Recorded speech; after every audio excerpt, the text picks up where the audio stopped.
What's going on, guys? Welcome back to the channel. Today we're going to be going over 3 ways that you can become a better runner. That being said, this is also 3 of the best pieces of advice I've ever received when it comes to running. Okay, so the first one is get yourself a coach. I know that sounds cliche, but at the end of the day, if you're serious about something and you do want to get better, then why not get some sort of professional, semi-professional, retired professional to help you out? Now, you can get a coach in person, or you can get an online trainer, get an online running coach, or even purchase some sort of plan that's going to get you in the right direction. Now, oftentimes we think of coaches, we think that we might need to make some sort of financial or monetary investment, but that's not the case. Because on certain apps, like the Nike running app, you can sign up to some of the coaches' programs for free. And you can set your goal of like an 18-week running plan and you follow it. What it comes down to is accountability and knowledge. Whoever this coach may be, they have the knowledge enough to make this their profession. They have the knowledge from their own experiences, and it holds you accountable. How many times have you said that you're gonna go for a run and you didn't? I've done it tons of times, and that's why I have a coach, and that's why I've had a coach in the past. I think I've had 3 different running coaches in the past, and I can wholeheartedly say that every single time I got a coach, not only did I learn an insane amount and learn something new, but I actually became a better runner. And I have the data and the stats to prove it.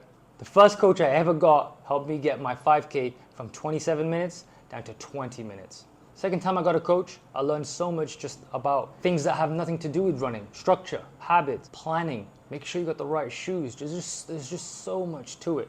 I can't stress it enough, but get yourself a coach. And if coaching is something that you really don't want to do, YouTube is free. Do yourself a favor and educate yourself on all aspects of running, especially if it's a passion of yours. And number 2, on how to become a better runner. This one is simply asking yourself certain questions while you're running.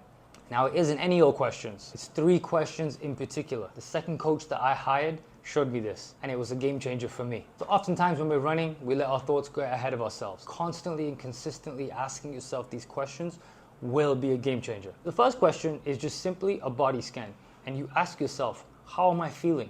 And you think about your feet, you think about your ankles, your calves, your shins, you think about your knees, your quads, your hips, your glutes, think about your core, your lower back, you think about your lats, your shoulders, you think about your forearms, your hands, your neck, your shoulders, and your head, right? You just ask yourself, how am I feeling? And you do a body scan. Feet are feeling okay, a little bit tight, a little bit sore, but I can continue. Ankles are doing completely fine. You know, you're running through, and then you say, oh, my left knee is a little bit, feeling a little bit, sketchy. Hips are a little bit tight, that's fine. Oh, my upper body, my lower back, I'm leaning forward a little bit too much. Shoulders are a little bit tight, I really need to relax. So when you ask yourself, when you do this body scan and you ask yourself, how are you feeling? And you're honest with yourself, that's when you can start making the changes to make yourself feel better. Now, the second question is linked to the first. It's simply, what changes can I make to make myself feel better?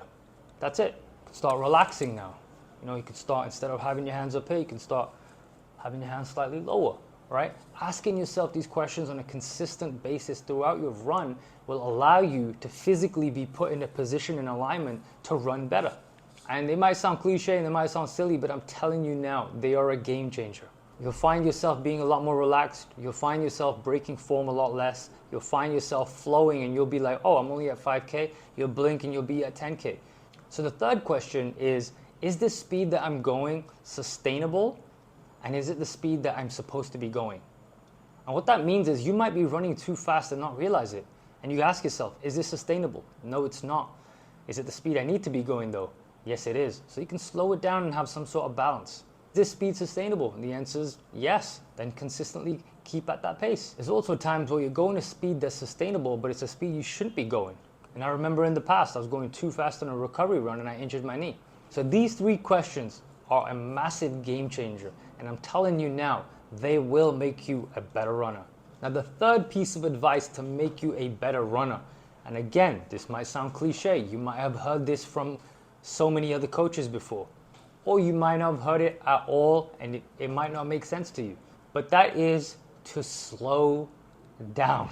Slow down, slow down, slow down. Think about it like this.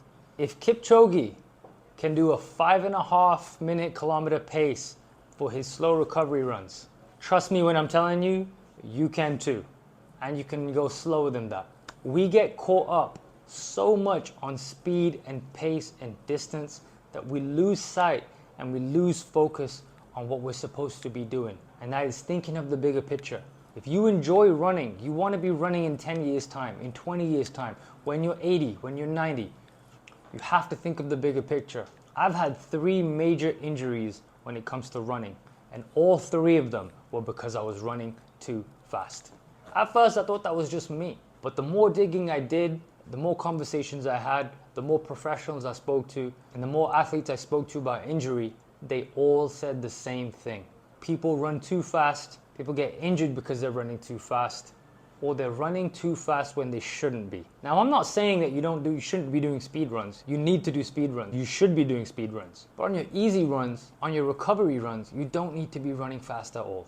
And oftentimes we run too fast too quick, or we redline and burn out. I can't stress this enough, but since I got this piece of advice, I'm actually running faster, I'm running better, and I'm feeling stronger. I recall one run I did about 4 weeks ago where I found my footing, I found my speed, I found my cadence, and I was just flowing. And I was asking myself those 3 questions. And I wasn't trying to sprint, I wasn't trying to run fast, and I wasn't focused too much on the data. But I looked down and I didn't realize how fast I was actually going, but I wasn't trying to run fast. I didn't even know I was running fast. I had just found my groove, and at first I thought I was running slow. But because I had ran slow before, because I had focused on just running better, having better alignment, having better footing, as a result, I had become a faster runner. The speed will come, trust me. That being said, think of a car. When you're driving, you don't just slam your foot on the pedal and redline it and go insanely fast, right? Why? Because you're either gonna crash the car or you're gonna have to slam the brakes to slow down. Same applies when you're running. Start your run and you sprint, you're gonna have to slow down. Something I used to do, and something I've noticed other people doing as well, is they'll run fast and they'll stop, catch their breath. And they'll run fast and they'll stop to catch their breath. Or they'll run fast, run slow. Run fast, run slow. Think about it again as driving. When you're driving, you don't speed up to slow down, speed up to slow down. What you do is you find your speed and you keep your foot on the pedal. When you need to speed up, you'll put a little bit of pressure down on this pedal and you'll speed up. And when you need to slow down, you don't just slam the brakes, you take your foot off the pedal and the car will start to slow down on its own. When you need to brake, you need to brake. And that applies to running. When you're running and you've found your groove and you've found your pace that you need to be at, and you ask yourself, is my speed sustainable?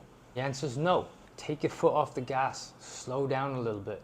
You don't need to stop though. And when you know you can speed up, instead of just sprinting all out, apply a little bit of pressure on the gas and then slowly, gradually speed up. Sustain that speed for a bit. And if it's not sustainable, take the foot off the pressure, slow it down a little bit again. Like I said, do not underestimate the power of running slower. So there you have it, my 3 ways to become a better runner. Getting a coach, asking yourself these 3 questions, and slowing down. Until the next one, peace.